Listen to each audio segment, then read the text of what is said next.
আপনারা দেখতেছেন যে আমার হাতে ইস্পাহানি কোম্পানির ইস্পাহানি কিং পেঁপে ছাড়া আমাদের কাছে অসংখ্য চারা মজুত রয়েছে।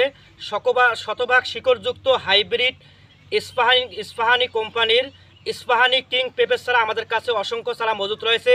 শত শত চারা আমাদের কাছে মজুত রয়েছে, হাজার হাজার চারা আমাদের কাছে মজুত রয়েছে। আপনাদের প্রয়োজন হলে আমাদের স্ক্রিনে দেওয়া নাম্বারে যোগাযোগ করবেন। ইনশাআল্লাহ আমরা শতভাগ শিকড়যুক্ত চারাগুলো, কোকোপিট দ্বারা উৎপাদিত চারাগুলো আপনাদের কাঙ্ক্ষিত স্থানে পৌঁছে দেব। এবং আমাদের কাছে আরও রয়েছে বাবু হাইব্রিড পেঁপে, লালতির শীত লিমিটেড কোম্পানির। এর ফলনও বাংলাদেশে অনেক ভালো হয়ে থাকে। সবজির জন্য এটা অনেক উপযোগী একটা পেঁপে এবং খাওয়ার জন্য অনেক উপযোগী পেঁপে। এছাড়া আমাদের কাছে আরও রয়েছে হাইব্রিড পেঁপে সুইটি, মালিক শীত কোম্পানির। এর ফলনও বাংলাদেশে অনেক ভালো হয়ে থাকে। এবং আমাদের কাছে আরও বিভিন্ন জাতের পেঁপে চারা রয়েছে। আপনাদের প্রয়োজন হলে অবশ্যই আমাদের স্ক্রিনে দেওয়া নাম্বারে যোগাযোগ করবেন। ইনশাআল্লাহ আমরা শতভাগ শিকড়যুক্ত কোকোপিট দ্বারা উৎপাদিত চারাগুলো আপনাদের কাঙ্ক্ষিত স্থানে পৌঁছে দেব।